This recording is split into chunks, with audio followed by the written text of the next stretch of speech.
Board Road and Bridge Special Meeting of February 3rd, 2026 at 6:30.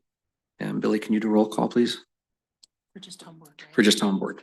Supervisor Olson. Here. Supervisor Ludke. Here. Supervisor Cole. Here. Supervisor Henriksen is absent. Great, thank you. And now Pete, you can call your meeting to order. Road Bridge Committee meeting to order at 6:30. Then Jane, you can do roll call. Is Craig Rylander, Here. Keith Dolan, Here. Tom Weaver, Here. Mark Dolsky, Here. Sam Cole. I'm not on the committee as the liaison. Yep. Here. You're I am here. Yeah. Donaldson. I know. All right, thanks, Jane. All right, the purpose of this meeting is to jointly discuss road and bridge and public works topics. This is considered a special meeting, so we're gonna stick to the topics on the agenda. Yeah, they're pretty broad, so we've got a little flexibility on exactly what we talk about, but we have to make sure we don't get way off from these topics. And this is the first time we've done this where we've done a joint rather than having the individual committee meeting. But I think that this is a good opportunity to try this out, see how well it works, but then the committee has direct communications with all the board at the same time and vice versa. Instead of one person or two people showing up and trying to communicate and choose what comes back to the board and not. This way we're all communicating, and if this works out well, this might be something that we try to utilize more often. All right, so if we can all rise and do a pledge to the flag.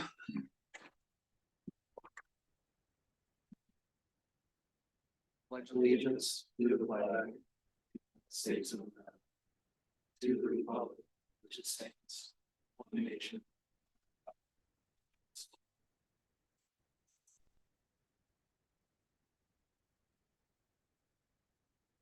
All right, and Pete, if you want to do the accepting of your last meeting minutes.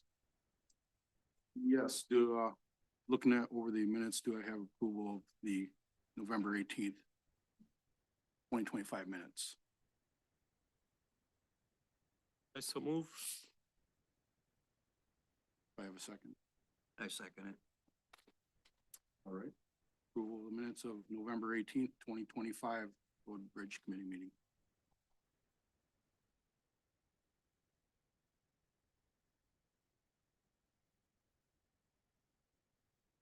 Did you vote? I missed it. Did you guys vote? We had approval now, so All in favor? all in favor? I, Aye. All opposed? Perfect. All right, now you got some official meeting minutes. All right, I kind of tried to break this up into some different areas. One is service contracts.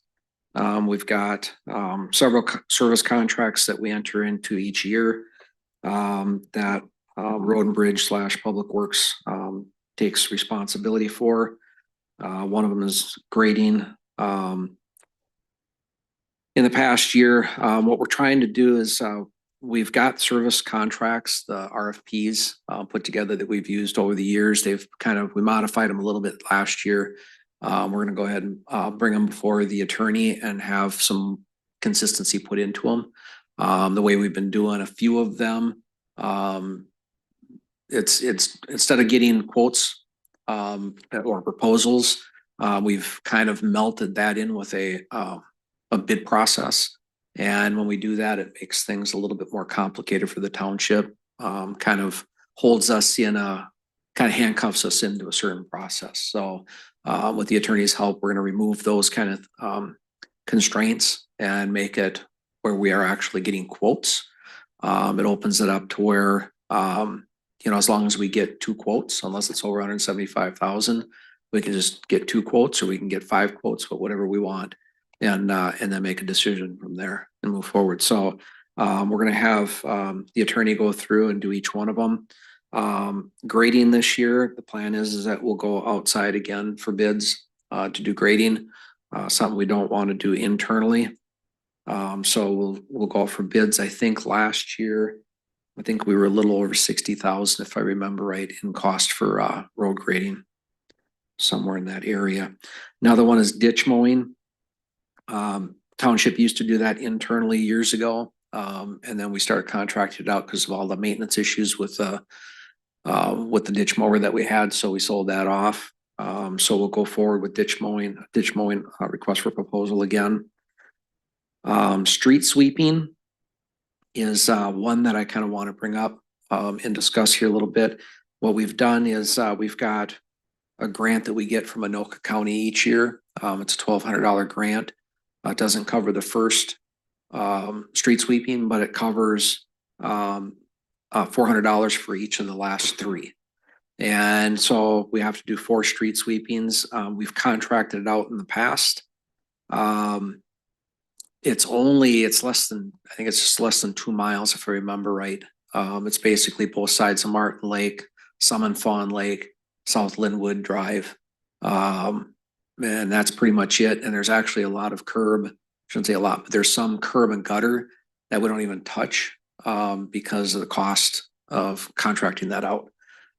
We recently bought a skid steer, and they make an accessory for that we could purchase, or not purchase, but rent. So rather than going through the expense of, $1,000, $12,000 or $10,000, $12,000, we can just rent it when we need it. But my question is this, if that's something that we want to do this year internally? We'll sign off with the grant to make sure that we still get it, but it would lower our cost. We'd actually be able to do more gutter for the money that we're investing. So kind of wondering what everybody's thoughts are. If we should, do we want to continue to try to outsource that, or do we want to try to bring that in long as we've got a machine? Thoughts? So the sweeper's an attachment on your existing piece, but so our normal man is still Jack, is it? He would know how to operate that. Yes, and we'll be talking about staffing here in a little bit, but yes, it would be a public works employee. Yeah. And so you haven't gotten any numbers on what the sweeping would cost if we outsourced it? So outsourcing, we got 2 bids last year. One was for a little over 12,000. One was for, I think, 6,800. Was there talk, John, about purchasing you had brought up, I believe, like a street sweeper that you thought was really a good, at the time, you thought it was really a good deal. Yeah. Yeah. Once in a while I see them come up for auction, but since we have a new machine that has the capability of doing it, kind of offsets the cost of that machine by doing that internally too.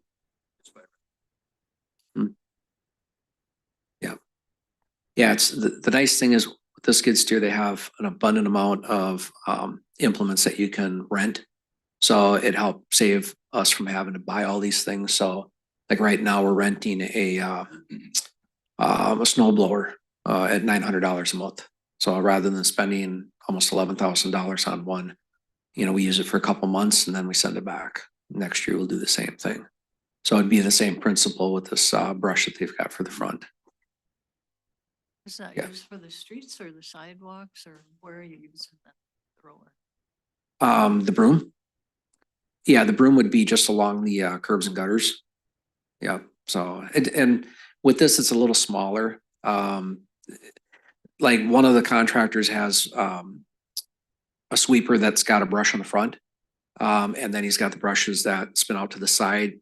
He traditionally has been able to get the gutters, our catch basins and stuff a lot cleaner, just because he can see what he's doing. He's got a little bit more mobility. One of the contractors that we've used has a machine that has a brush on the back. Still got the little side brushes, but it doesn't seem to get the catch basins quite as good. So there's always a little bit of debris left. If we've got the smaller broom and we're out there, we'll be able to spend whatever time we need to get the job done to the best that we can. So for this attachment for the skid steer, to My, Mhm. we're not talking just like a pickup broom like you attaches a bucket and just got the front, just have a knock off side broom on it then to get the gutter line. No, it's actually a pickup room. Yep, it's pickup room. Okay. I know you've got experience with it, so I'm I'm just curious, so. this is very interactive. This is like a work session, so you say what you got to say and I'm not offended. Nobody else will be offended. But if you don't think that's a good idea, you know, that's kind of what we're here to talk about. I just want. Okay. I know with the pickup broom, what we did was we contracted, we had, an issue with our sander. So it threw a lot of salt all over on some roads.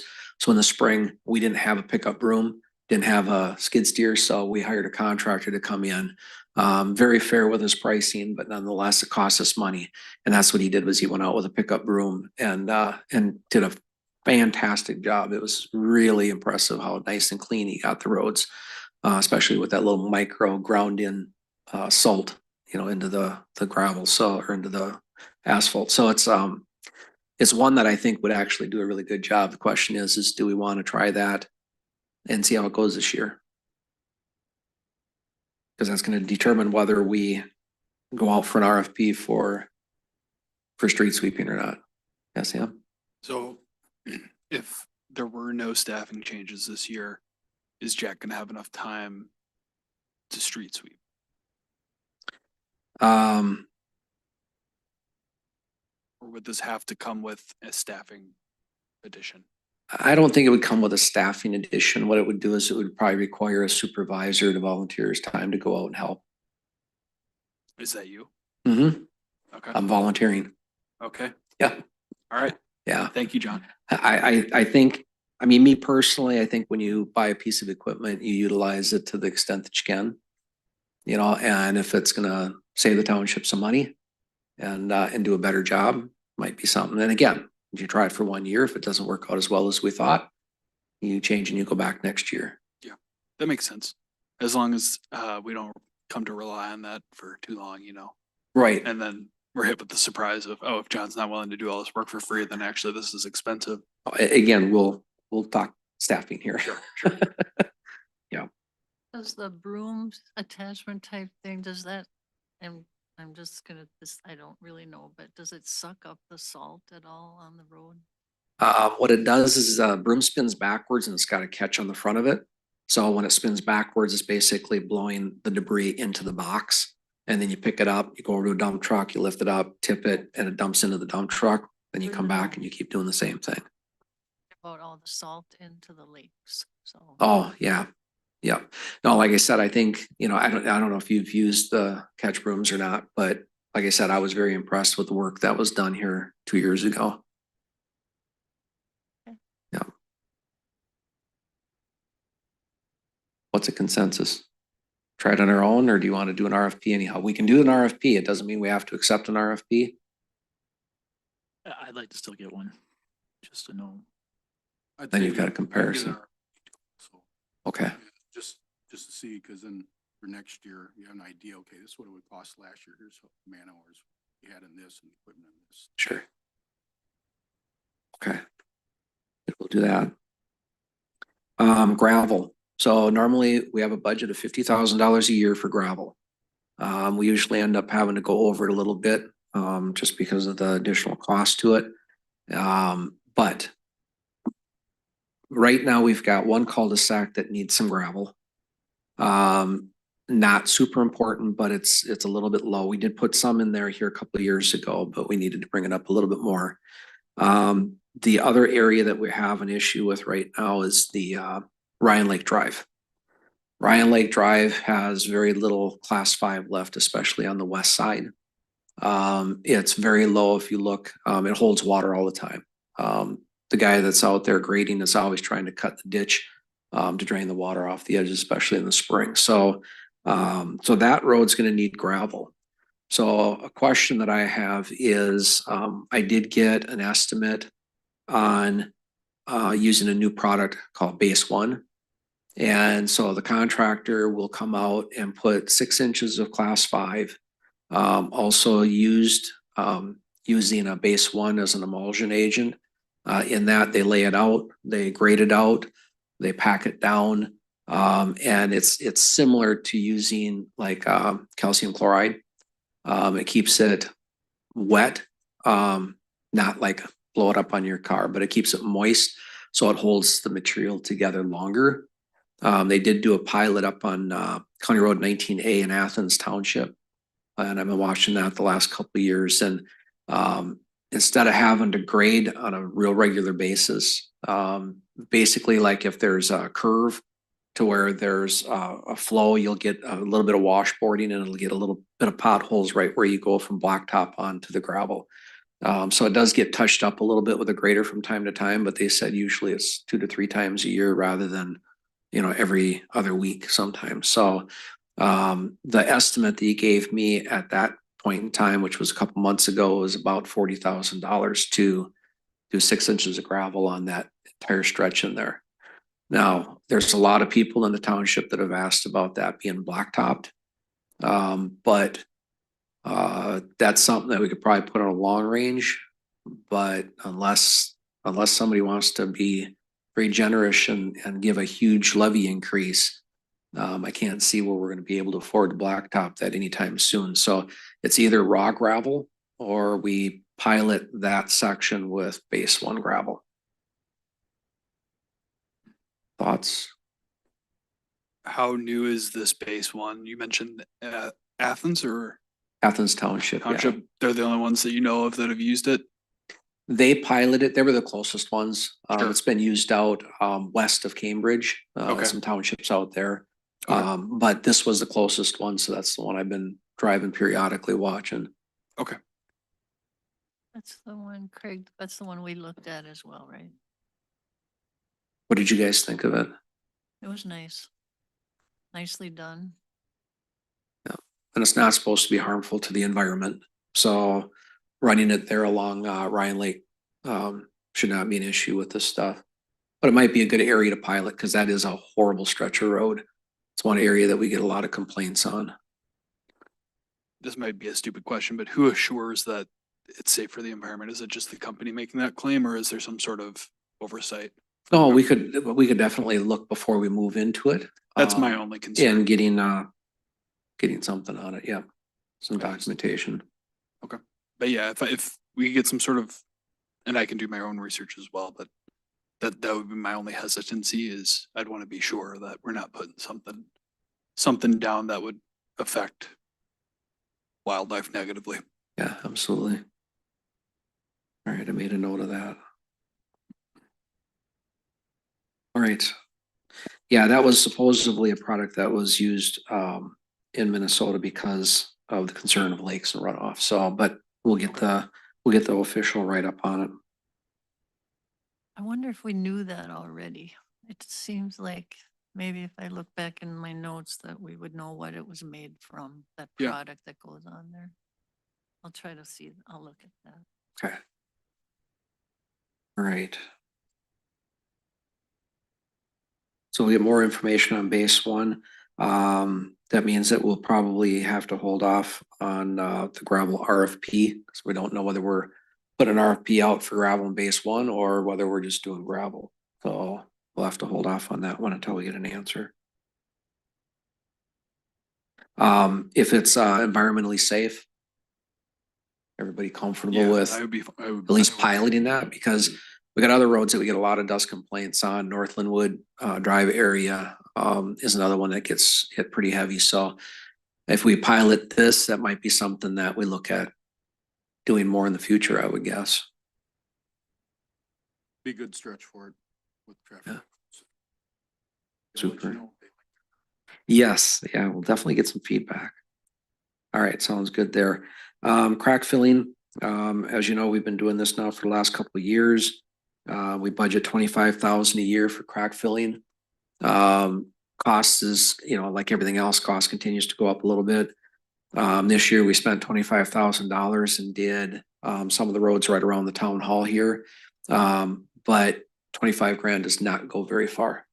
At this rate, it'll take us 8 to 10 years to get around each one of the roads in the township. And right now we're kind of taking the roads and doing it kind of in a rotation. We're trying to stay moving, kind of a hub and spoke around the township so that we can keep track of the roads that we're on and stuff. But yeah, our roads are in just that poor a shape. It's, the number of cracks on every road is ridiculous. If we had maintained them well over the years, we'd have probably been able to do, 5 times as many roads for 25 grand. So we know that this is gonna be something that we're gonna have to deal with for a while.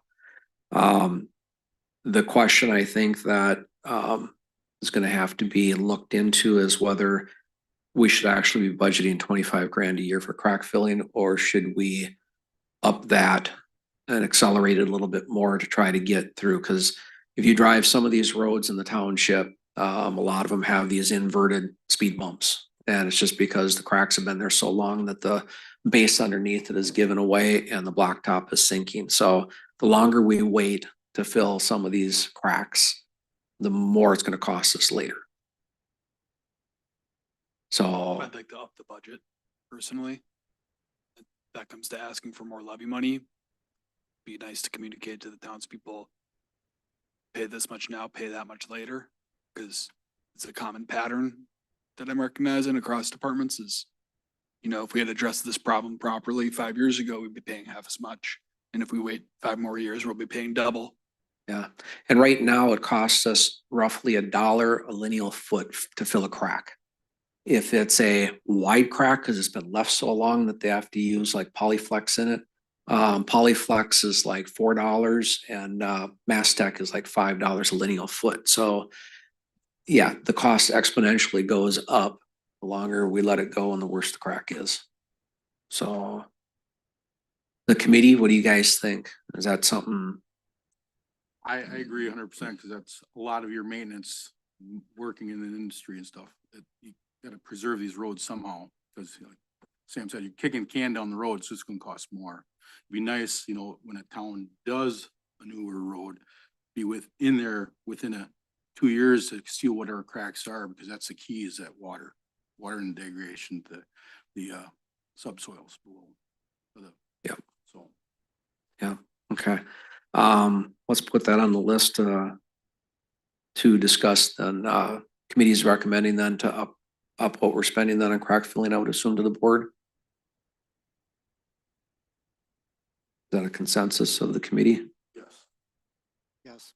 Okay. All right. We'll look at upping budget for that. And we'll see how the annual meeting goes.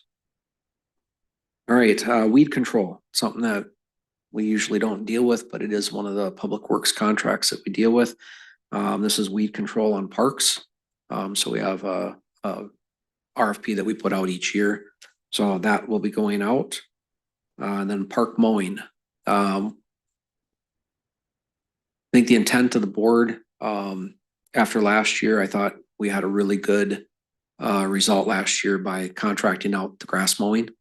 And so we'll do an RFP again this year, see if we can get some more proposals in, get some quotes in, see if it financially makes sense again. It just saves on our staff time, it saves on our equipment and fuel costs and repairs and the whole 9 yards. And I personally had a lot of feedback on the parks that people really liked how they were maintained. So I think that we'll do an RFP for the park mowing and we'll see where that comes in. And then if that, Sorry, who did we have last year? I don't recall. did it go by Arby? Arby Land? Yeah, Arby Lawn. I think it's Arby Lawn Care. Yeah, no, they did a really, really good job and kept up with it. So we'll do an RFP on that. So that's our service contracts. That was the easy topic. Snow management. That'll be our next one. So snow management, typically it's always a challenge, but this year's been, more of a challenge than it has been in the past. If you're not familiar with the snowplow policy, I did bring copies of it. Essentially it's that we don't go out on the roads until we got at least 2 inches, unless it's a public safety issue like freezing rain or sleet, like we've had this last year. And the snow policy is out on the website. This year's been very unique in all that freezing rain. I don't know if everybody's heard, but there's actually a salt shortage, has been for a while. I don't think there's a municipality anywhere that's not really watching and monitoring their salt usage. Because there's a shortage, they're trucking it up from, it started in Kentucky, now they're trucking it up from Texas to Kentucky and then from Kentucky up. The cost of the material has gone up quite a bit because of supply and demand. We did have an opportunity to get one load, a truck load, but it would have run us approximately almost $3,000 for it. So, although our roads were not in the best of shape, I'll be the first to acknowledge that. We've been trying to use our salt wisely and try to get it to where it's safe, passable. It's not going to be summer driving, but trying to do the best we can at getting it safe. When we seen that we were going to be running out of salt, which by the way, we usually end up getting 4 truckloads, at least 4 truckloads out of Anoka. We borrow it from them in the spring and then send back 4 truckloads when we get ours in. But of course, with the shortage, when we checked with them, they were like, don't count on it. So what we did was we pivoted right away and brought in a bunch of salt sand. So we got 10% salt, 90% sand. It's not most optimal for blacktop. I mean, it's basically putting a thin coat of sandpaper over the ice, but it's the best solution that we have. We were offered lime chips, but I couldn't find anybody that had any experience with lime chips. They dissolve. We have no idea when they dissolve what happens when that stuff runs off. So just from a safety standpoint, the board had decided to not pursue that option this year. So we stayed away from that one. Next year, we might look into chip rock, like trap rock, real fine. If we go that route, we don't have to put salt in it. But you still run into the problem of if you use it on asphalt, people complain in the spring because it accumulates in the low spots, and they want, we've had a lot of people in the past ask for us to come out and street sweep in those low spots. So it becomes an expensive management process. So me personally, there's times that you can use that chip rock in certain areas, but not on asphalt roads. One thing that I brought up in the board meeting is looking at adding on to our salt shed. We run out of space. That's why we have to borrow it from Anoka. We're not self-reliant. We're reliant on others. And I don't know if we can financially afford to do it this year, but I think we need to have a plan to either add on to our salt shed or put a second one out there, so that when we order, we're buying it in the spring when it's the cheapest and we get what we need for the year and we don't have to worry about others. The shed that we have right now has enough. Well, it has almost enough, minus 4 or 5 loads of salt for a year, but it does not have room for salt sand. So if we added on, we'd be able to carry the amount of salt that we need, plus enough salt sand to take care of the gravel roads. We've been lucky the last couple of years to where we haven't had to do much with the gravel roads. But after this year, I think we want to just make sure that we always maintain something there. So, correct me if I'm wrong, the township, we purchase our salt here through the state contract or cooperative purchasing program, because I think I've seen the township on this. Yep. I ordered my salt for the municipality I work, put the order in the spring. So who determines how much salt to order then usually in the township? We just go by what we had ordered the year before. Yep. And when you order that, because we don't, just speaking, because I know our salt shed here is smaller, but you don't have to usually take that salt at once. You can order throughout the year with the contract. Or that does a delivery. So like, say for example, I'm just giving an example. Like when I order salt, I order in the fall, so I have salt. I know I'm good through a certain time, but then when I know I'm going to get low, I'll order again, knowing it's going to take a couple weeks to get it in hand. Yep. But right now, the issue, like I said, the shortage for us, I just finally got my 120 ton here last week. But just knowing that you can do that, I just want to make sure that can order our salt, but also you gotta keep in mind, a lot of people don't know that. We have to take 80% of whatever we order. So say if you order 100 ton, you gotta take that 80% of that. Or you can go over your lot at 20% over that, so 120%. So if you ordered 100 ton, you can go up to 120 ton. You can utilize that or not to order that salt. If, I don't know what this year I did. Yeah. We have, the township has that option to use that 20% over. I don't know what kind of luck you had. I talked to one of the municipalities that uses the same place that we do. They said that, you know, when we contract them in the spring, we lock into a certain price. But when they called and said, we want our salt, they said, we got no salt. So you can lock into a price, but if they don't have the product, they can't deliver on it. Because it's under the contract. I had to push, but I got what I needed. Yeah. No, Everyone struggled. yeah, for sure. So that's something that we're gonna have to look at and see financially whether it makes sense to expand and be more self-reliant or what we can do there.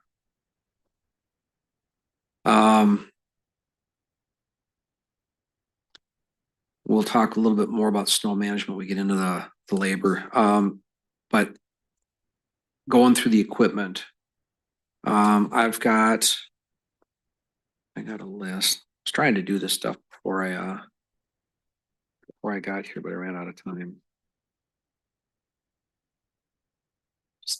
Back to, how much do you keep on hand? Or Well- how much is your shed hold? Well, for example, coming into the season, because everyone's saying last couple of years, we've had hardly any snow. So I had 600 tons sitting in my salt shed where I work now. And so I ordered 100 ton for this year, and unfortunately, we're running low on salt ourselves. We've gone through our 600 ton, which we already had, and now I just got another 120 ton this week. So, What is our shed hold? but I don't know yard wise, 100, what is it, 110, I think we get in here. When they deliver, do they fill it up or do you, the ones I saw, we got two. One invoice had 50 tons on it. Is that all 50 ton go in there? Okay. yeah, we can.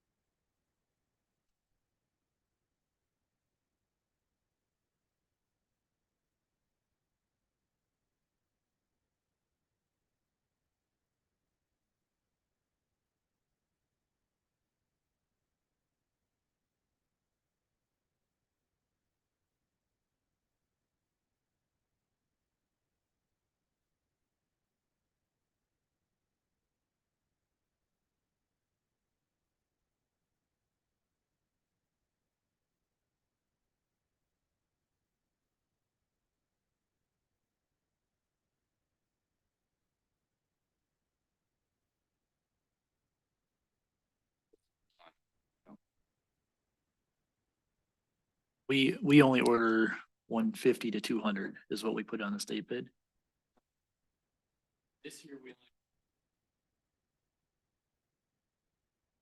Yep.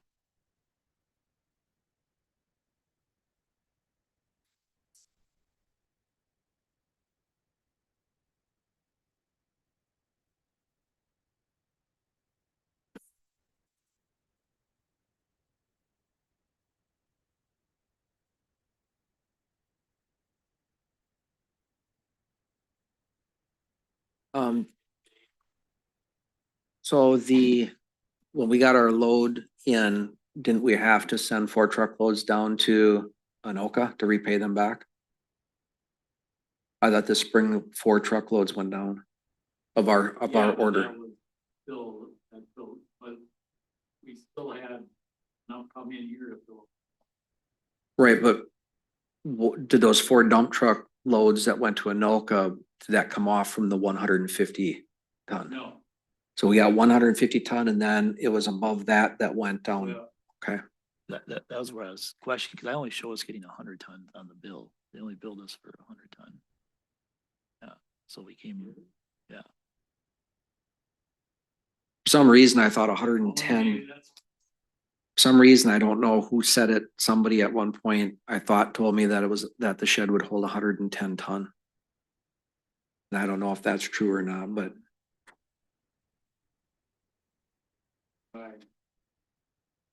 Yeah.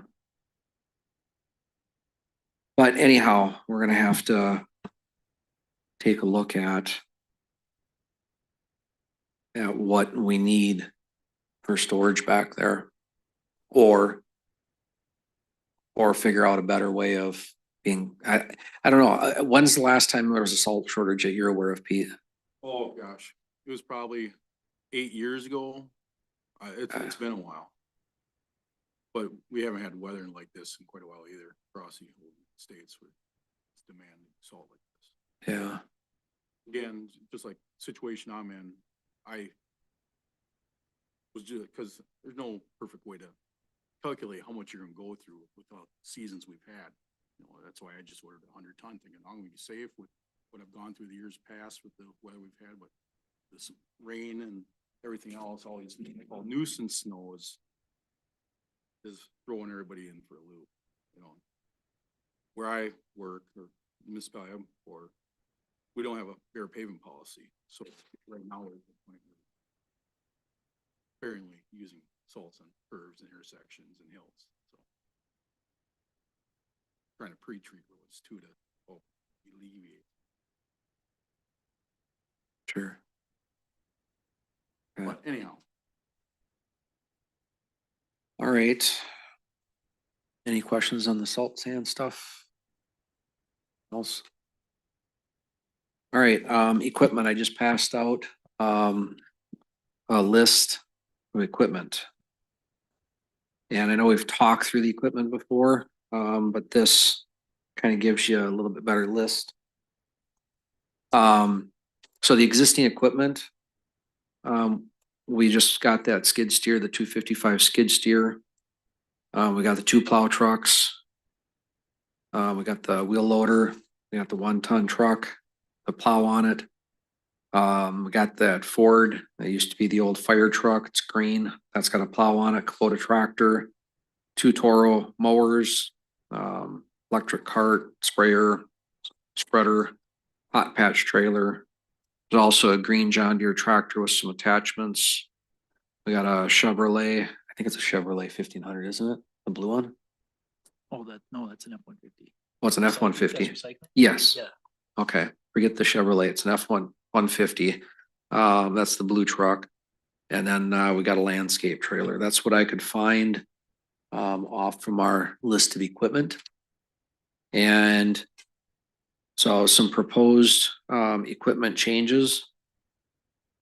The Ford truck, that green one, it rarely ever gets used. We used to, the people that used to mow our grass, the temps, they would use that during the summer months.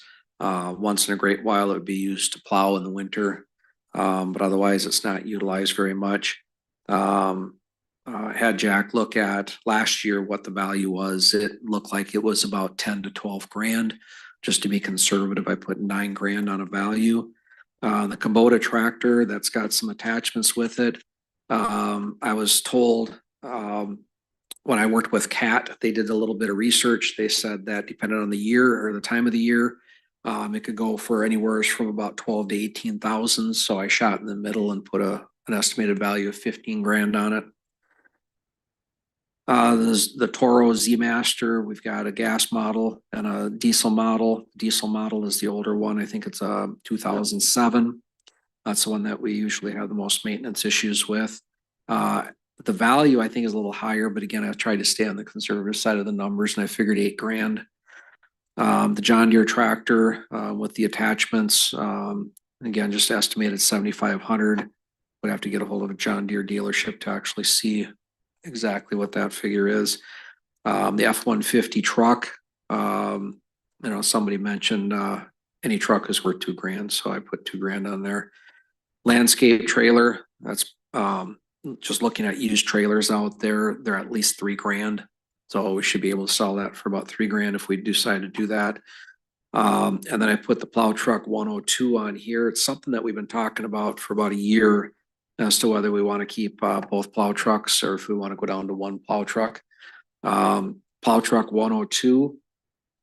This one costs us the most amount of money in maintenance. We just had the hydraulics on the plow repaired this last summer. Before that, it was the DEF system. And before that, it was the pins that we had all replaced and rewelded and stuff. That truck now has a new leak, which appears to be on the cylinder on the front plow. So if you went out in the shop, you'd see a nice little trail of hydraulic fluid on the floor. And that truck just lost, was it a seal? So the wing is non-functional right now. So we've got one truck that's down. And so, so that one, I've watched auctions and I'll tell you the spread on what these trucks get is so wide. I've seen them sell for 50,000 and I've seen them sell for 180,000. So I just rounded out at 100,000 just to have some figures for calculating. But if the township decided to start moving some of these out with the new skid steer, we don't need the Kubota tractor anymore. It's to replace that, the John Deere tractor and the landscape trailer. We would go to an equipment trailer instead of a landscape trailer. So that's why those are on the list. But you're looking at about 144,000 if we were to move those. If we were to add in something that we've been talking about is getting another truck. So we got two trucks available to the township. They can be used by recycling to go drop stuff off at Coon Rapids or whatever. Be used for park stuff, but that would give us two. We used to have two public works employees in one truck. So that was always interesting. But if we went with a truck, I was looking at the different ones, looking at a 4,500, a 5,500, but then all of a sudden it dawned on me, part of the reason why I think it's reasonable to consider getting rid of one of the big trucks is because it requires a person with a CDL. Right now we're battling that. Cost of an employee with a CDL continues to go up higher and higher all the time. If we went with a 4,500 or 5,500 and then you throw an equipment trailer behind it, well, technically you have to have a CDL. You're over the 26,000 limit. So, the only way that you can fit an equipment trailer, 14,000 pound equipment trailer with a dually truck is if you want with the 1-ton 3,500. I did some research. Looks like about a $3,500 or a 3,500 truck with 11 foot stainless steel dump box goes for about 84,000. The Boss V plow was a little less than 10 grand that we put on the 1-ton. So I put 10 on there. What would make sense is if we did get rid of one of the big trucks is that we get one of those salt dogs, which is a portable spreader that would go in the back of a 1-ton. Box. Yes. Yeah. The Poly V block. Yeah. The 3000 model. And that would be a 3-yard spreader, but that would allow us to be able to salt or sand roads with the smaller truck and not, right now, the only way that we can salt roads is if somebody with a CDL is available and jumps in a big truck and goes out. Right now, we can't touch it otherwise. So those go for about 7,800. And then a 22-foot tilt equipment trailer, they're going for give or take about $8,200. So those, if you combine those all together, is 110,000. So the thought is to kind of start having some dialogue about what makes sense. Some of these items that we currently own and are not using, it makes no sense that they're sitting here just being a waste. They need to be moved. We're paying insurance on these things. There's a cost to that. So that list of 7 things, I would recommend that we look at that. The truck situation, There's a part of me that hates to see one of the big trucks go. But there's snowstorms that we've had one truck out and one truck seating because there's not enough drivers with CDLs available at that time. So if you're gonna have equipment and you don't have staff to run it, then it doesn't make sense to have the equipment. So to me, it's either get rid of the equipment or start paying a lot of money for staff. And then as far as proposed equipment rental, I did look at the cat dealer that I was dealing with. I was talking to him about our snow situation. And he had mentioned an egg tractor with a plow. And they'll go through anything. They're very functional, very, you can turn real easy in tight spots. It would work really well for especially in, the Mart Lake area here, even up into the Fawn Lake area. I kind of call it checkerboard area, but it's where we got all the cross streets. So that sounded very appealing and you don't have to have a CDL to drive it. And you can move at a pretty good clip with that egg tractor. So what I did was, I did get an estimate, just to find out, what it would cost. And the rental rate is $5,000 a month. So it costs us $5,000 a month, plus $300 to have it delivered and picked up, to rent one. So, you're looking at, if you wanted it 4 months, you're $20,000. If you wanted it 6 months, which it's a lot. I think we can cover the beginning snows and maybe the cleanup at the ends with the trucks, especially if we went with a second 1 ton. Then you'd have 2 1-tons. So maybe we can get by with 4 months of rental if we did decide to go down that path. So that's your equipment options. Thoughts, questions, comments? Question for you. What size is a cat loader that town has? The front end loader, wheel loader. You remember what?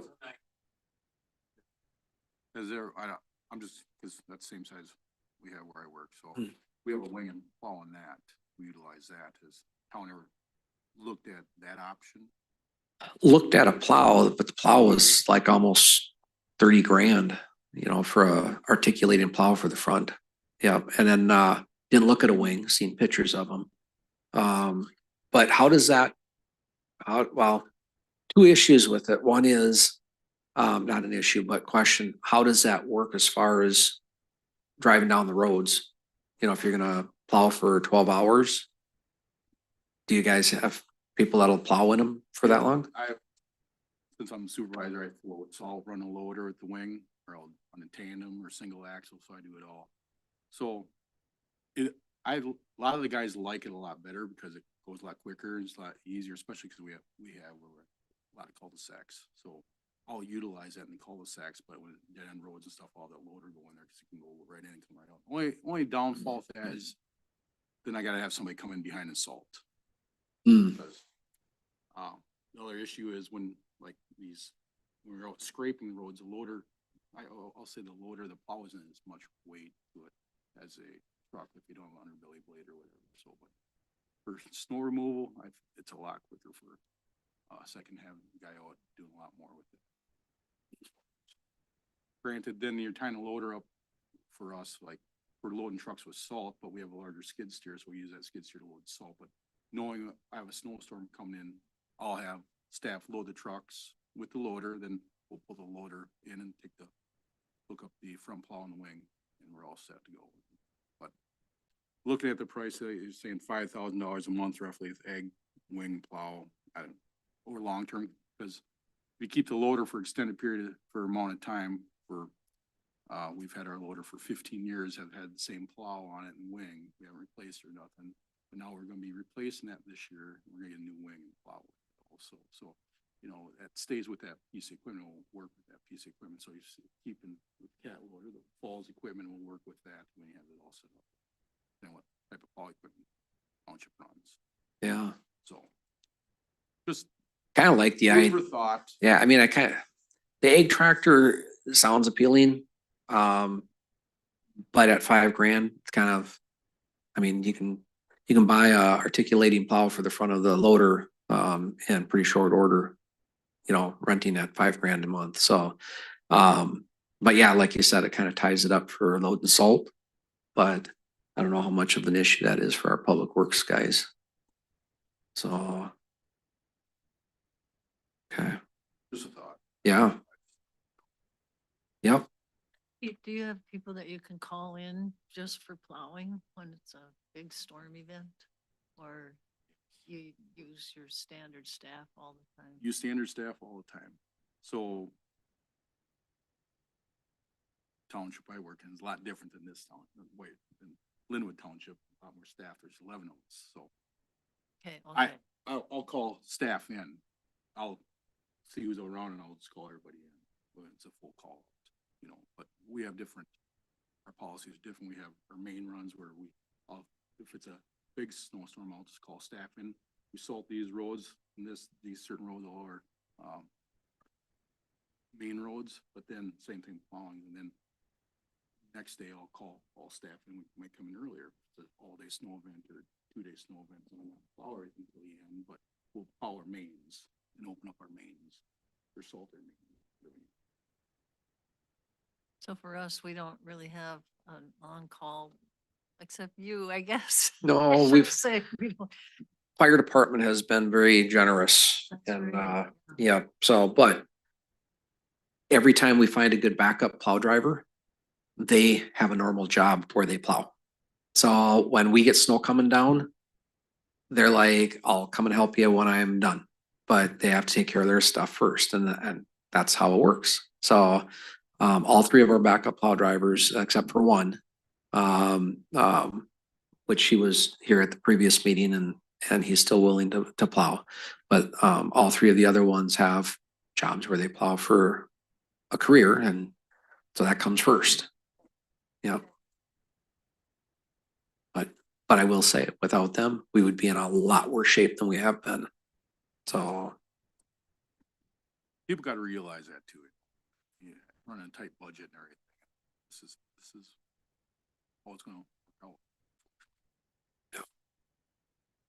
this is open for the people to talk to if you want to weigh in on anything. You're more than welcome to. I think some. Yeah.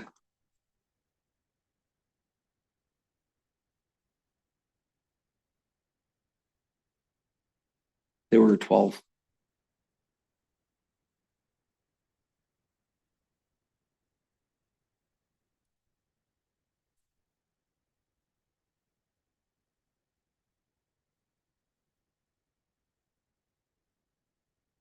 Be darned.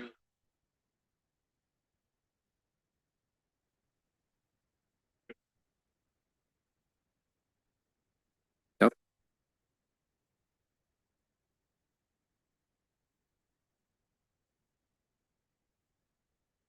Yeah.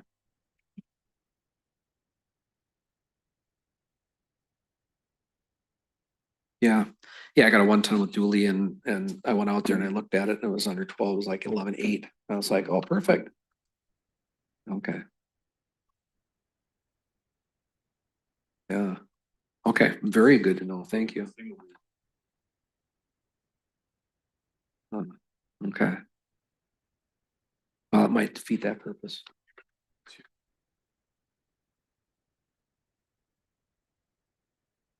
Call you?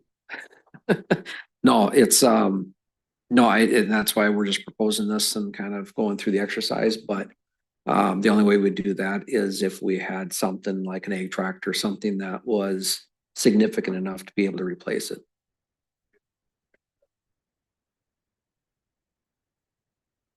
They said it does.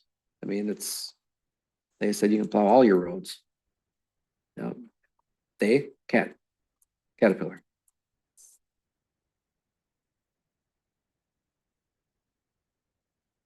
They've got a rental program. They said they do this in other areas. They've got them out in other spots. And, so they said it would be configured and ready to plow for us.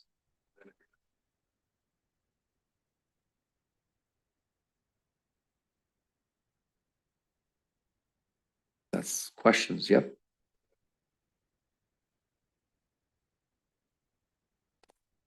Um. Yeah. Um, driving an egg tractor, I'm not worried about that, because if a person can get in the loader and run it, they're gonna be able to run an egg tractor. I mean, an egg tractor is not that difficult. So, I'm not too worried about the training on that part of it. And again, if the egg tractor would have been, 2,500, 3,000 a month, maybe that would have made more sense. When I seen 5,000, I kind of went, that adds up to be an awful lot of money and not owning anything in the end.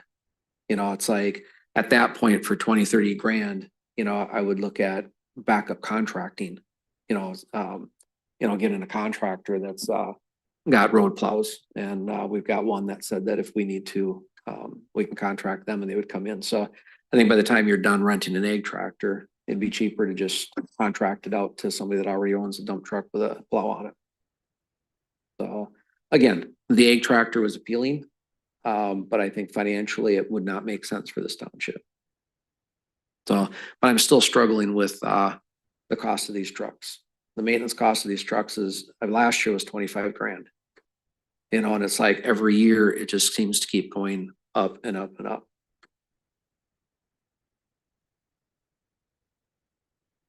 Yeah.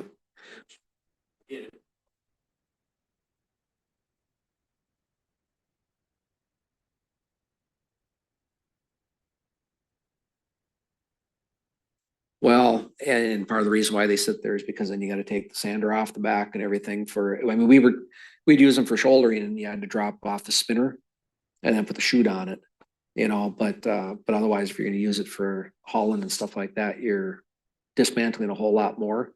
And we don't have the shop or staff as like a county that can do that.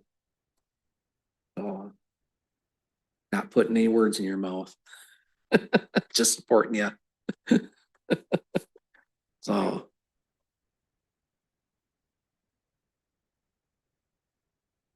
Yeah, if they're available. Mhm.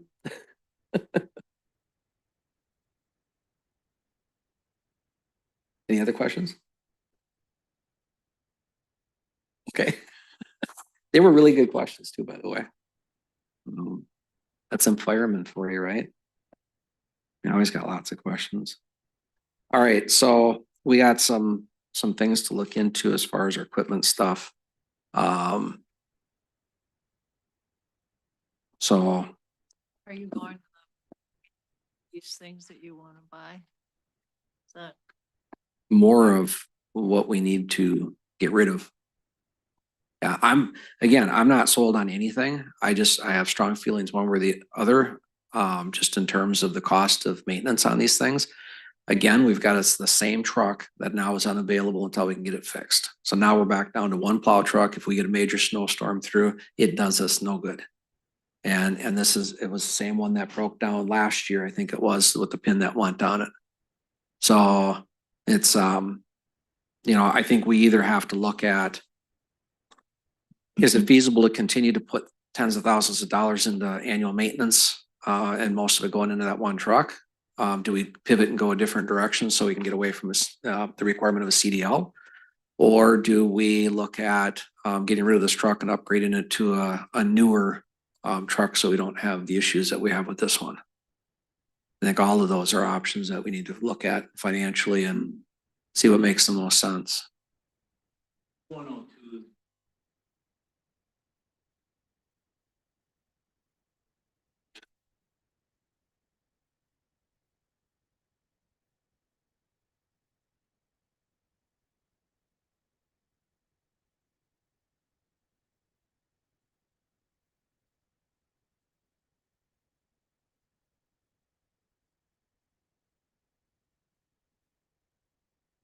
Kind of equipment they're running? Falls, Monroe, Henderson. Okay.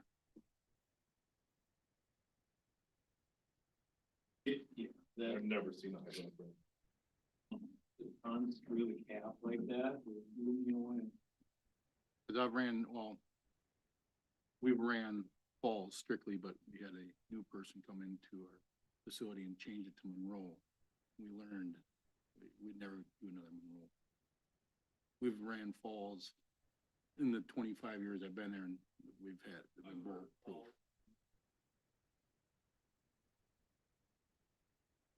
No. Yeah, that's why, so you pay a little more, but, you know, state contracting and everything, you get what you pay for, and it doesn't let you down. I can vouch for that, just running it for 25 years and not having issues with stuff. Well, that was the same one that dropped the wing on, Dolphy last year, wasn't it? That's right. Yeah, it's, like I said, it's frustrating. You know, if we're gonna depend on these things in a snow emergency, they gotta be reliable, and that one particular one is not reliable. You can never be guaranteed that it's gonna stay running.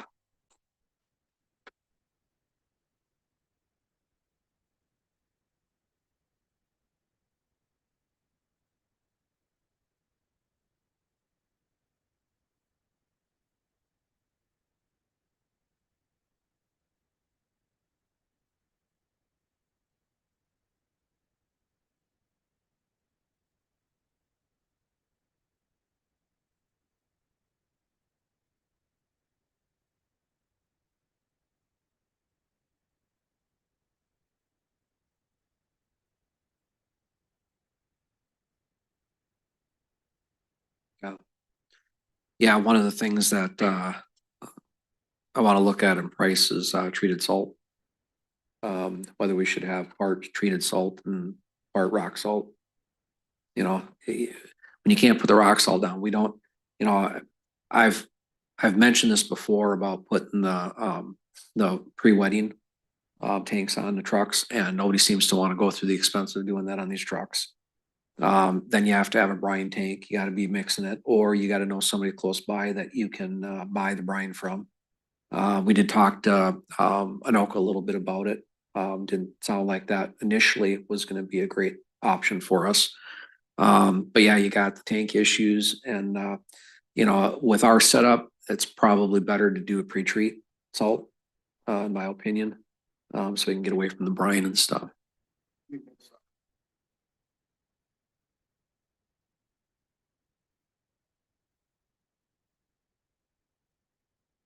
Oh yeah. Yeah. Isn't the beet juice the stuff that's really corrosive? Oh.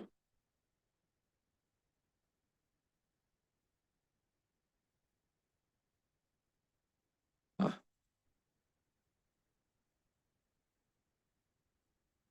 Okay. I have to do some visiting with you. Awesome. Okay. That's the stuff on the equipment. Any questions? Anybody comments, suggestions? When the town disposes of equipment, how do we go, state auction? What does the town usually do for that, for the equipment? We just talked to the attorney about that last week, actually. And I don't know if this makes sense, but he said that you have to have two offers before you can pick one to sell it to. Yeah.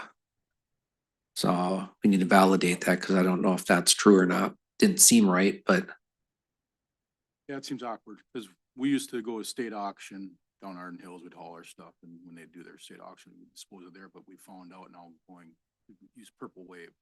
It saves us time, because they come to our site, take pictures of everything, document everything, put it on the website, and we getting more money for our equipment on Purple Wave.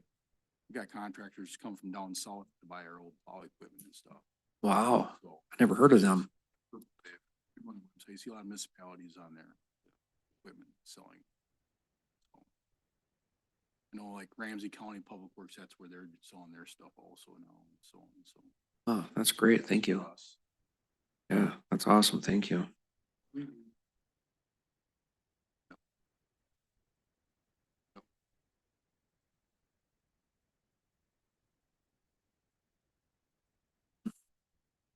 Super. Okay. Moving on, that's the equipment. Oh, the rental, they got a shouldering machine, so we can use the skid steer for that. Street sweeping broom, we already talked about. Labor. So this is one that we had two full-time employees, Public Works employees. And then one left. And so we tried to hire, we went out for applications. We got quite a few people, but they were very entry level. I mean, what we offered per pay and everything was below entry level for somebody that's got some experience doing public work stuff. So, we got one person out of that was qualified for the job. So what we did was we changed the requirements of the job, up the pay scale a little bit, and went back out, and we got some applications in, but pretty much everybody that we talked to wanted above what our cap was. We were offering $25 to $35 an hour was our starting wage. We had people that were not interested in $35 an hour. And of course, it was Bob Millerburn and myself that were doing the hiring. And we were kind of like, well, why did you even apply for it if, we put a cap on it? So, but that was what we were running into. And at the same time as when we ended up getting our budget cut a little bit, or our levy cut. So we were starting to look for different ways that we could cut costs. So what we did was, in order to try to manage the budget, we did not fill that position. It's still open. We never dissolved it, but we didn't fill it in order to be able to make budget. And so that position is still open. But as we've talked about before, is the going rate for somebody that's got a CDL and plowing experience is 35 or more. And so the question is, for the board is, what are we willing to do? I mean, we can't continue to work with one employee and just backups. The backups are essential, but again, they aren't people that we should count on in a major snowstorm that they're going to drop everybody else and come help us. So we're going to have to make some changes here. We either have to contract our snow plowing out, or we're going to have to get some staffing. So I think the question comes into my mind as to if we're going to fill that spot, do we look to hire somebody that's already got a CDL and experience at a higher rate than what we may be able to afford? Or do we look at bringing in somebody that's entry level and then, go ahead and pay for their CDL? CDL is $3,000. But do we pay the $3,000, get somebody in, train them, bring them up to speed, and maybe working with the attorney, there might be I don't know if this is possible, but we'll pay for the CDL, but they have to give us like 24 months of service, or they pay us back for it. That way, at least we know we're going to get 2 years worth of work out of a person. If they decide to move on, a lot of people would probably like to stay in this environment. They may not move on. So, but to me, that's kind of your options. It's either that, or we're going to have to get a hold of a company, that does commercial plowing and look at that. I know it's going to be pretty expensive. But I don't know if we have another option for that. I like the entry level option. Personally. Entry level, train them to the CDL if we're going to keep the big trucks. I mean, it kind of sounds like, these guys have lots of experience. Pete has a ton of experience. So I put a lot of faith into what they're saying. And I knew walking in there that they were not in favor of getting rid of one of those plow trucks. And if we did to swap it out and upgrade it. Yeah. So if that's the case, then we're going to have to figure out a way of making sure we maintain people that's got CDLs. But then I guess the problem is, what is that person with the CDL doing for the rest of the year? Same thing as our public works and maintenance people have always done. They're going to be hauling trash out. They're going to be picking up trash in the parks. They're going to be replacing playground equipment. They're going to be, sweeping the parking lot. They're going to be out there doing public work stuff too, hot patching, those kind of things. But I agree. I mean, that's why I think it's almost, the delta between, somebody that's got experience in a CDL versus somebody that's entry level. Even if you pay for their CDL, there's such a huge difference in their hourly wage. you know, It's I, not so much of a hit to have them doing that stuff the rest of the year. correct, Sure. exactly. Okay. And that way they're trained, they're groomed to how the town wants someone, so versus you getting somebody with some bad habits you could, or It's That seems like a good like a middle good path. point. Yep, so. Cause that's where it is. A lot of municipalities are running the same issue where we're having difficulty finding people with CDLs. The younger generation doesn't see the need for anything like that. So it's struggling to get that met, so we're doing, not, I'd say we have, but I know other municipalities have hired people, no CDLs, and they send them off and have them trained, and then they put a clause in there. They have to be employed for, like you said, for a year, 2 years. yeah. What's the timeline on getting a CDL? It's not very long. I mean, we did that with one of our other employees and I think it was just a matter of less than a month. Oh, okay. Now it takes longer than that?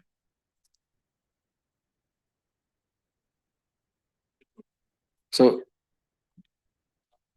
Well, Take the truck, do a route, whatever. so where it used to cost $3,000 to go through A1, Whatever they train Wow. on, train, drive, that's what they're gonna be licensed. And if you're licensed for an automatic, you can't drive a stick.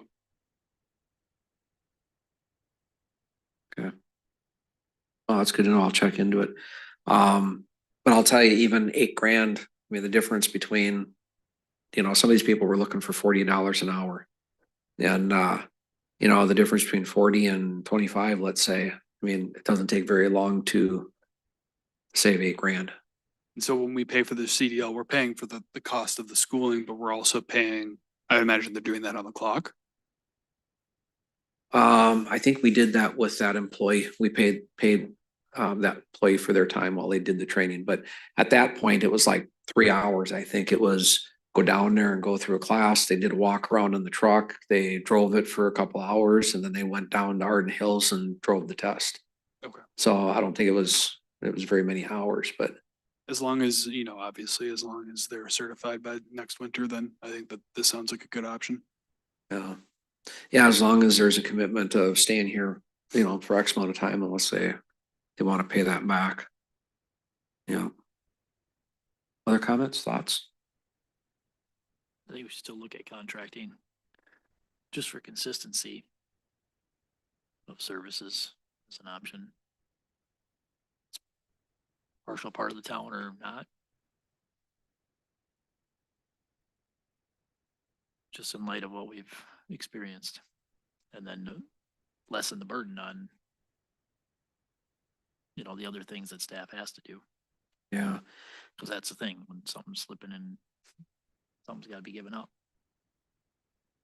Yeah, I can look into the contracting again, because it's been probably 1.5 years since I talked to one company about it. But you know, they did the 19 average snowfalls a year. And it was gonna run $60,000, something like that. But then that's for blacktop roads, and if you add in gravel roads, and cul-de-sacs was their big thing, cul-de-sacs and parking lots.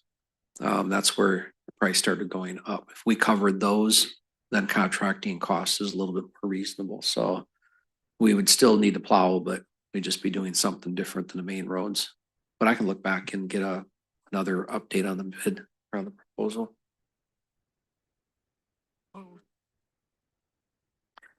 Yeah, I'm sure it has.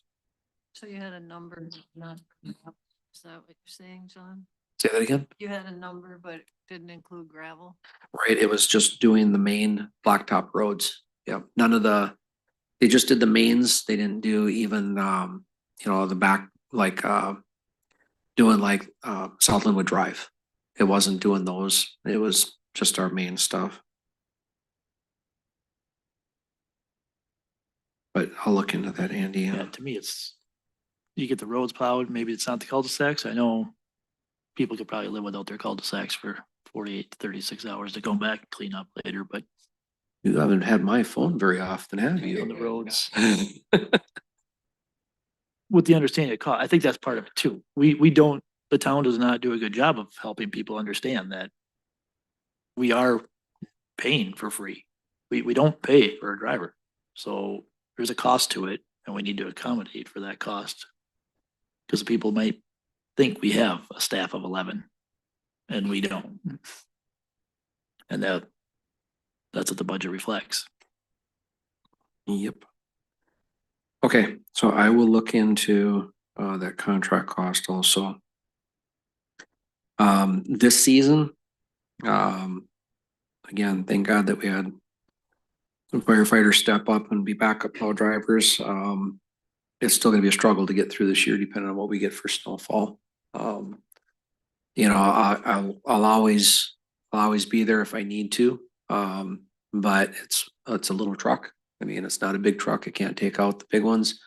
So it's a little truck, so I do the best I can to help Jack open up stuff until our backup plow drivers are done with their normal jobs. And then they always jump in and finish up the job. But that's just gonna be another issue throughout the years. We don't have 4 staff members that we throw out there all at the same time plowing. So, but I think I don't think we have a choice but to do that throughout this year. Finish this season out. Firefighters do step up to help out. Do they get paid then? Yes. Okay. Their normal firefighter rate of pay then, or? No, there's a plow driver. It's a different rate for plow driving, yeah. And there's a different rate if they have a CDL versus if they're just don't have a CDL and using the 1 ton to help us out.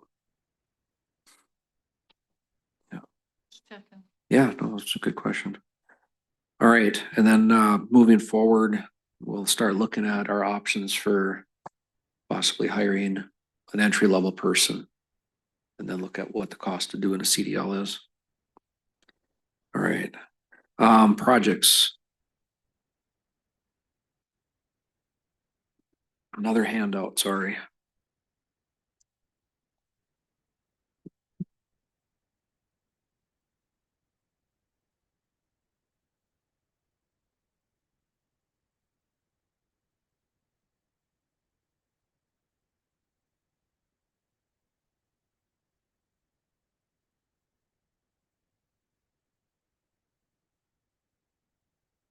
Okay, so Road and Bridges has worked through this before. This is a list of projects that we work together on, possible projects. And this is nice because this actually goes back to our earlier meeting that we had where we talked about planning. So Road and Bridge has looked at projects moving forward. We haven't put a priority on them. That's something that we talked about in an earlier meeting when we were doing our budgeting stuff, is kind of ranking these, what's most important to do, what's second. And then our new accounting company will work on factoring out how long, how much we need to save over a certain amount of time to accomplish these things. So right now we have township parking lots, and that is, when we do Martin Lake Road out here, we're getting some additional quotes on our parking lots. So if it's reasonable and we can afford it, we may fix the parking lots out here. Anybody that has driven across them knows that they're sinking. So there's big divots throughout the parking lot. So we're looking at getting those done. The Martin Lake Dam road repair. This is the Martin Lake Dam on east side. And if you ever went over there, the guardrail is slowly working its way into the lake. And so that guardrail needs to be replaced. And part of the road, the culvert is good. Part of the road's good, but we'd have to cut back into the road a little bit and do some repairs there. So that would be a project in itself. Culvert replacement, we've got probably for sure at least a half a dozen culverts that are in very poor shape. But there's no sense in doing one at a time. This would probably be a separate project to hire one contractor to do all the culverts at one time. That way they're replacing asphalt and so on and so forth. The base 1 gravel project, that's the Ryan Lake Drive that we talked about. So that would probably be a higher priority on that one. Sunset Road, this is Sunset is on our east side. It's a horrible road. The asphalt is all broken down. Every few years, either East Bethel or Linwood, puts down for a grant. We submit for a grant in hopes that we can get, some funding through the state. So that's what we've been kind of waiting on before we move forward. But that's on the horizon. 245th, that is the section between Thames Street and Baylor. On the north side, it borders with Oxford Township. Thames is blacktopped. Baylor has been recently blacktopped by Oxford, but that section in between is still gravel. So I don't see this as a high priority, but it is a connecting road between us and the north. So that would be on there at some point. Sign replacement project. We've kind of started this. We've got a $5,000 a year that we have in a budget for signs, like street signs, stop signs, those kind of things. And so each year we try to buy some more street signs. Some of them are so horrible you can't. They're all white or they're faded out.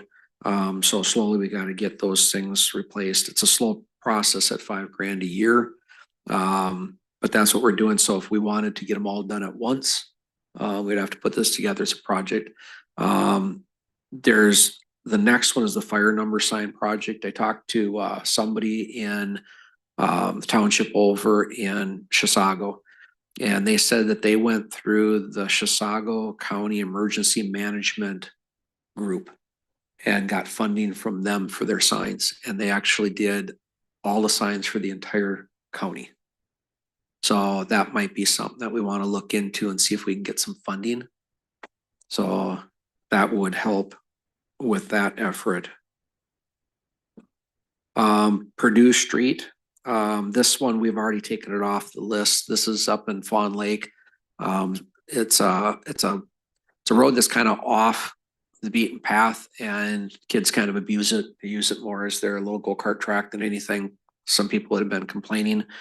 Looked at the process of abandoning it, and it's just really not worth it. So that one we can take off. I talked to the residents that had asked about it, explained it to them, and they said, just leave it. So that one can come off. North Fawn Lake Road. This one, again, I talked to the citizens. They wanted this one. They wanted to look into blacktopping North Fawn Lake, but it's not a connecting road. It goes up to a cul-de-sac and ends. So, and working with the engineer, the cost of doing that would have been pretty significant. And if we did that, it would have only made sense to have connected it through the 100-foot of woods to 244th and blacktop that out to a main county road, which is Rutgers. But again, in talking to the citizens along that road that had been inquiring about blacktopping, it said that they would rather not have a blacktop road than to have the traffic going through there out to that main county road. So that one, I think also, unless the citizens come back, I think that's a safe one that we can take off the list. Right away, tree clearing. I spent some money from our ditch mowing. We had some extra money this last year, so I used some of that and had them do some tree clearing along the ditches. But with all the blowdowns, there's lots of brush, lots of trees laying in the right of way. So we can either, like I said, we've been kind of slowly tackling this a little bit each year. But we either do that or we find a contractor to come in and just hit those ditches and clean them up and be done with it. Right now, like I said, you can find trees that we've cut off that are partway out in the road right away. They're not to the road, but so that's a possible project. Ryan Lake Drive, there's that bridge. We only have 2 bridges in all of the township. That's one of them.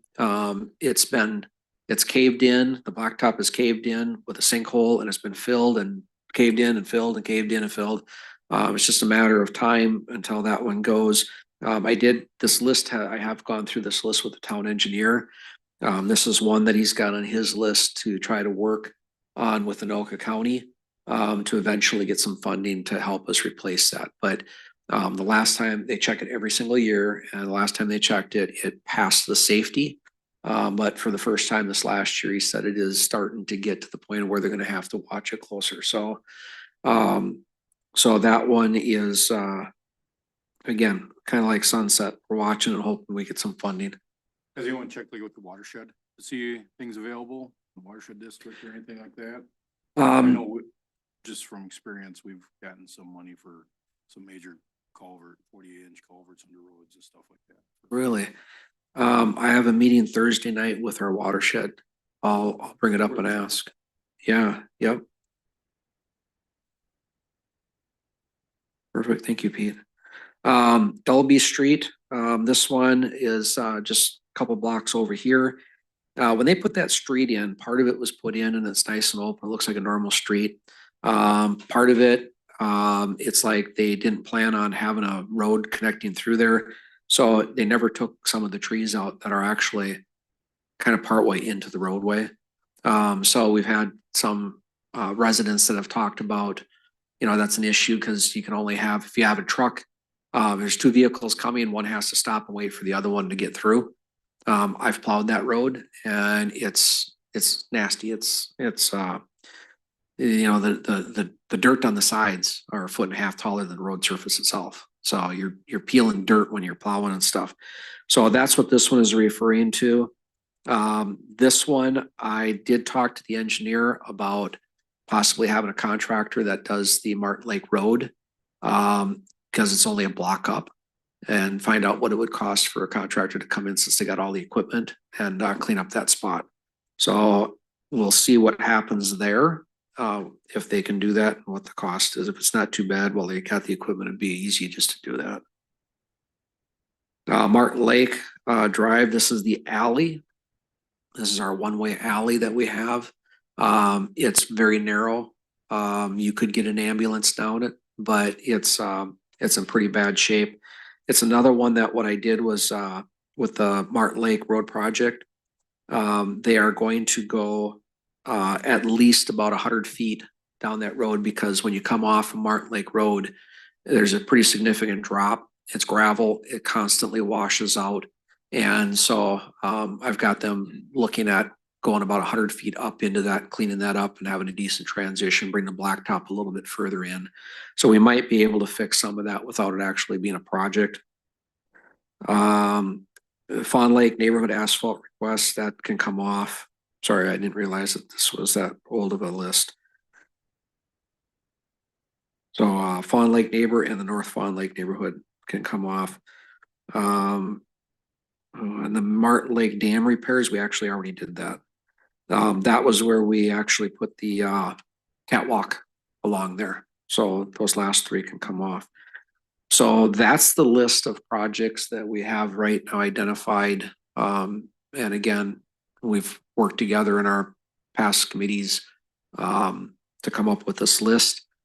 If there is there anything else that you guys can think of that is a project that would need to be done for Public Works? Because I can't think of any. Jack, can you think of any? I think that's a. Shouldering. Very good point.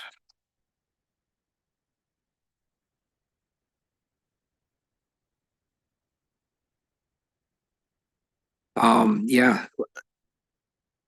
You're right, and there's some roads that are in pretty bad shape. Let me look into that, unless somebody wants to drive the township for me, but let me look into that and see how much we have, because that, we can rent a shouldering piece of equipment, but if it's gonna take us 2 weeks or 3 weeks to go out there and shoulder all the roads, it'd probably be easier to contract it out, so.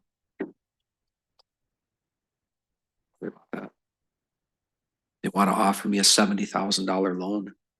Get those all the time. All right, so shouldering I'll put in there. Okay, so what I'll do is for the budgeting stuff, if you guys will afford me, I'll go through and try to list these in a order of a priority list, if that makes sense. And then we can use this for some of our budgeting. The accounting group will come back and kind of lay out, like I said earlier, a plan on how much we should be putting away in capital funding to do this stuff over how many years to get the things done. And then that would give us something to bring back to the committee, as far as a plan.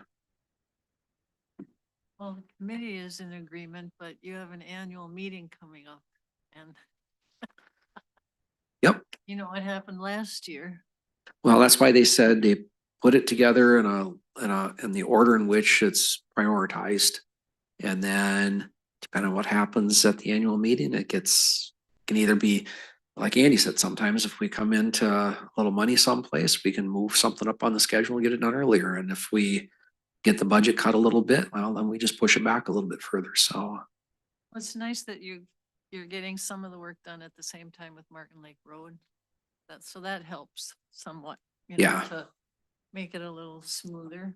yeah, if they follow through on it. Yeah. Well, if anybody thinks of other projects for public works that needs to get done, let me know. All right. Oh, chip sealing is the last one on there too for projects. This is something that we have not been doing yet.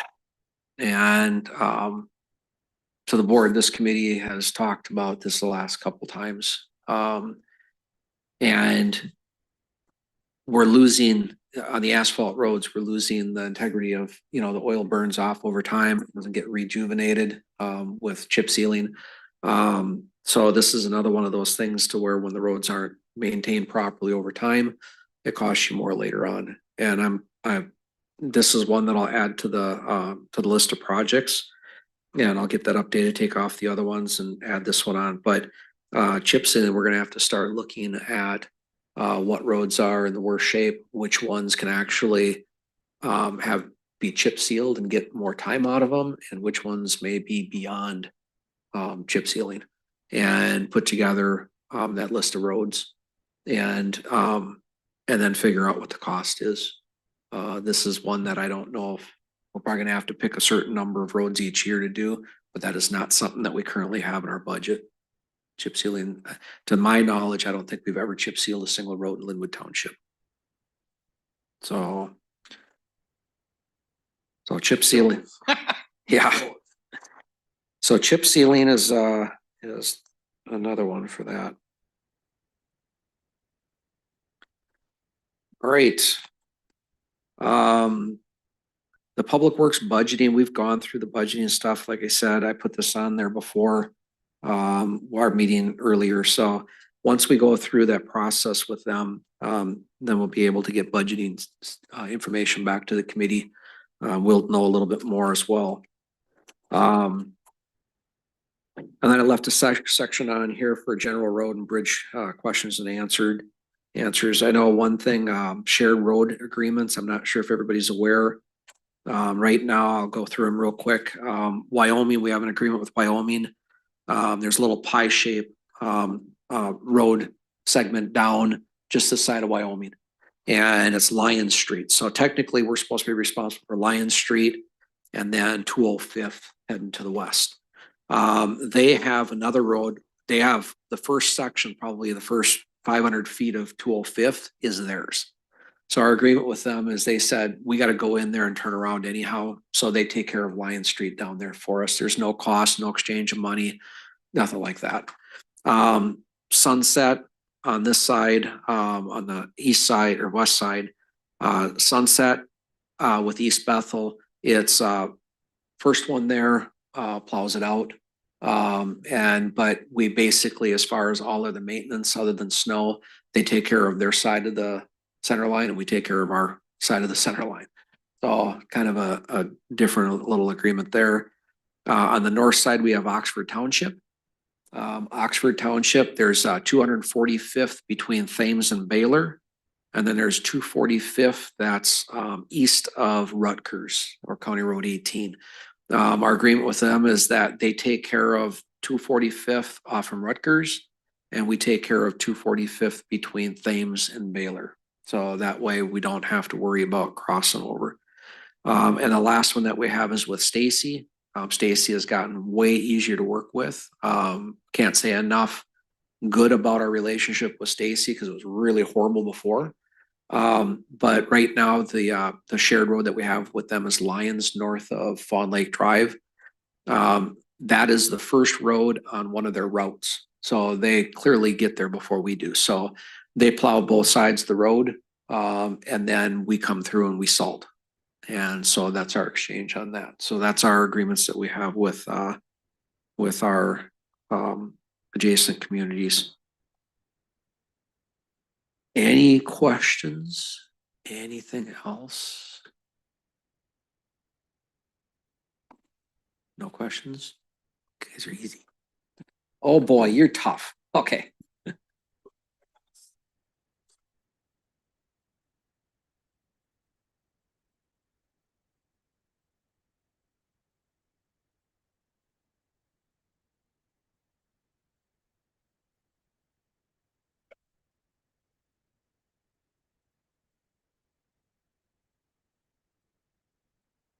Yeah, it ended up costing us more in labor than it has in the contract. And that doesn't even take into consideration the wear and tear and the fuel costs and stuff like that. And the fact that we've had employees that have done that seasonally.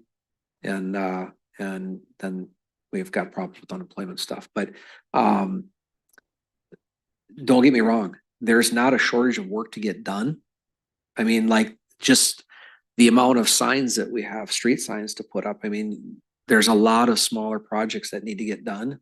But some of these projects takes more than one person.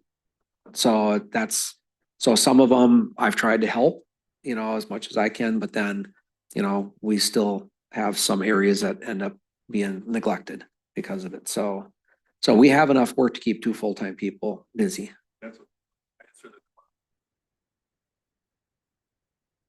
Yeah, the biggest argument that there's been, yeah, the biggest argument that there's been for a year and a half from some past supervisors was they were okay paying $35-40 an hour for the time that a person was plowing, but they didn't want to pay $35-40 an hour while they're, out doing other things like picking up the trash out of the parks. And that's where that whole comment came from about, it wasn't so much that there wasn't work to do. It's the value of the work that they were doing. Yeah. Yeah. Yeah. Anybody that wants to go out and follow a pothole patching machine around, they more than welcome. I got a set of boots that they can borrow. So no, that's okay. Good question. Anything else? Okay, one thing is road reviews that we got coming up. So for the board, I don't know if everybody understands, but every year in the spring, the committee has a map that's broke up into different sections, and each person drives the roads in their section and takes notes on anything that they notice, bad signs, things that need to be repaired, issues with the asphalt, those kind of things. And they do reports, submit them. I usually combine them into one. And then that we use to prioritize our work, our summer work and stuff like that. So that we usually do as quick as the roads clear up and it's safe for them to get out and do it. I'm fine with us doing it that way. If the committee's okay doing that, I'm okay if there's other suggestions. We used to do a road review years ago to where my understanding is that the supervisors would all get in the senior center van and with notepads and drive around together looking at every single road. Waste of time. We can each take a section and do it much faster. Okay, you guys are still okay with that? Craig and I. I'm fine with it. Everybody's got a different perspective on things. I'm gonna look at stuff differently than Craig and Jane or Tom. I'm gonna look at things differently. That's the only. Yeah. Because when we do road inspections, there's myself and another person, so we have the same set of, we consistent on stuff. Mm. It's nothing on. Yeah, that's a good point. Yep. Okay. A sheet, you actually, a checklist. If you could share that, we could all Yeah, maybe be a little closer. I have a, well, it's electronic, it's not an iPad. It's for our GIS, so it's linked to a road section, so when our engineers come in, they can just pull it all up and look at what the road rating is. It gives it an automatic, scale, like 1 to 5 being the best condition, 1 being the worst condition. So, I might have, I can see what I have. If I can get something, which would have boxes and have rating, and might even have something that has pictures that will give a description of what you're looking at. I can see what I have. That'd be very cool. Yep. Okay.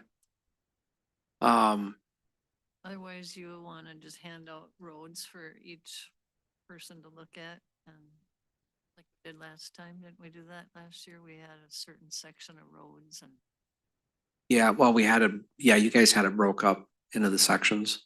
I think you had 4 sections. You broke it up or something like that, but if you can stay with the same sections, just for simplicity. And then you'll have to work with Pete, because he didn't have a section last year. I see them all new at this. So. Yeah. Hey, that's what happens when you get in, we make you chairperson right off the bat. Exactly. So, yeah, if you can do the form stuff, this is the first time we've done this joint thing. I'm also gonna look for feedback as to whether this was worth it, if it was effective or not, or if it's worth just doing them monthly or bi-monthlies. But it's,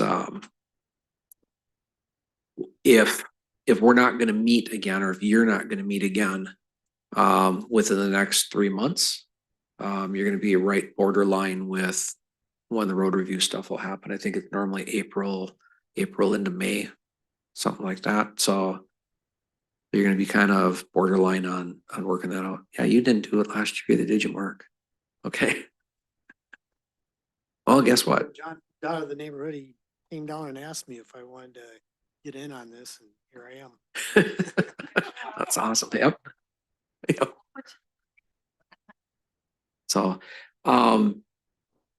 what's the consensus here? Do you want to meet like this on any kind of a regular basis, or do you want to? I mean, what do you guys think as supervisors? I think bi-monthly would be good. I think any less than that, and I mean, tonight's meeting was good. It was long. Mhm. I think we want to get to a spot where maybe these are a little shorter. And so maybe start with bi-monthly and adjust based on that. My thought. Okay. I agree. This was the first one. There was a lot of stuff to cover for sure. Yep. Andy, what do you think? Yeah, I'm fine. I like it. Seems Okay. to get more information out of it, and I think the biggest thing is setting plans and goals. I mean, just seeing some of these things that have been here forever. Yep. Especially once we're back to a 5-person board too. I think then we're really gonna see the benefit of that. I mean, tonight one is absent and one's resigned, but and Yeah. then another 2 people up here. I think that there's gonna be a lot of benefit to this kind of meeting. Yeah. And then I think, and what do you guys think? Were you okay with this tonight, or is this? I'm fine with it. I expect meetings to get shorter over time because. I really hope so too. Well, I think what we'll do is, this Uh, is long. And the time for you board people, I'm not sure if it's a good use of your time. Oh. If we have one person from the board at our meetings, that person can give the information to you guys. So it's up to you if you don't mind coming, but it seems like to me. is it? Okay. a little bit. Yeah. It's, part of the reason why it was long too is that some of the stuff I've worked with the committee on and other stuff I've worked with the board on. So this is the first time that it's all been combined together. The one good thing I think is that if we do move forward like this, is that you'll have direct communication with all board members, and there's, I think, more influence and able to answer questions. Because if I'm the only one that brings it back, or Sam's the only one that brings the information back to the board, then it's one person's viewpoint, and we may not argue a point that you guys would have. So, Oh, I see. Yeah, that is correct. That is true. I can see where that's true. And especially for the people at the annual meeting, you all know what's going on? You have more maybe explanations for people? Because otherwise you get wiped out and people from the floor just take it over. Yeah. And if Billy's better at this stuff than I am, but if she's willing to help me, we could probably put down a format of the meeting that can be consistently used each time. And that would really cut down on the amount of time of the meeting too. Would you do that? Absolutely. Okay. Awesome. All right, anything else? Motion to adjourn. Okay, so we'll make a motion to adjourn. I'll second it. All in favor, signify by saying aye. Aye. Aye. Now you guys will exit different. All right, and I said aye, so 3 in favor, motion carries, so we are adjourned, and now Pete, you'll do the same thing. Looking for a motion to adjourn. Second the motion. I'll make the motion. Okay, all right. Do I have I'll second the motion. in favor? Aye. Aye. Adjourn. Perfect. Thank you. I know it was long, but hopefully it was informational for a lot of people. So